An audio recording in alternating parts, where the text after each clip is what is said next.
Bonjour à tous, j'espère que vous allez bien en ces temps un peu particuliers. Je m'appelle Christelle, je suis la responsable de la librairie C'est ici.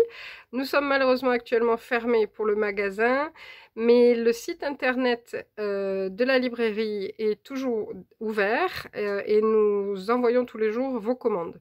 Donc aujourd'hui j'avais envie de vous présenter 3 livres jeunesse. Je suis dans le rayon jeunesse pour vous présenter ça. Donc je commence par ce titre-là, qui s'appelle Le grand livre d'activité de la Bible. C'est un livre édité par les éditions Biblio, la Société biblique française, et c'est un mélange, c'est un grand cahier avec un mélange d'activités pour les petits, à partir de 4 ans, disons, de 4 à 7 ans par exemple. Donc à l'intérieur, vous allez avoir des stickers, des coloriages, des jeux, des points à relier, des petits quiz. Donc je vais essayer de vous montrer quelques pages. Voilà, donc des choses comme ça. Tout ça relié à des histoires bibliques que vous avez en bas. Vous avez des coloriages, vous avez des stickers, des jeux. Voilà, donc ça c'est idéal pour les occuper un petit moment parce que comme vous voyez, il y en a pas mal.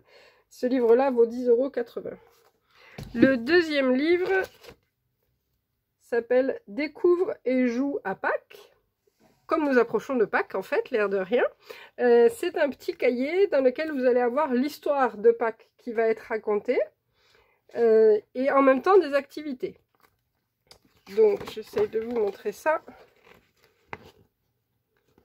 Voilà, donc avec des petites questions.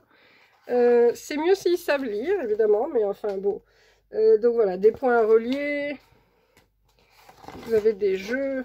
Voilà, et tout ça donc pour à la fois raconter l'histoire de Pâques aux enfants et en même temps c'est très interactif. Et le dernier livre, pour les un peu plus grands, à partir de 8 ans, aux éditions de la Ligue pour la lecture de la Bible, qui s'appelle Flash 365.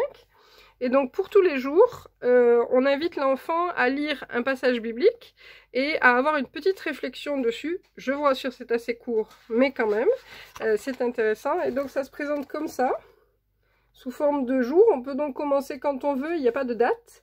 Et donc l'idée, c'est d'avoir une colonne par jour pour faire quelque chose en ayant lu le texte biblique. Voilà, je vous en montre d'autres. Voilà, donc c'était nos 3 propositions pour aujourd'hui et on essaye de se retrouver bientôt pour d'autres idées. Au revoir!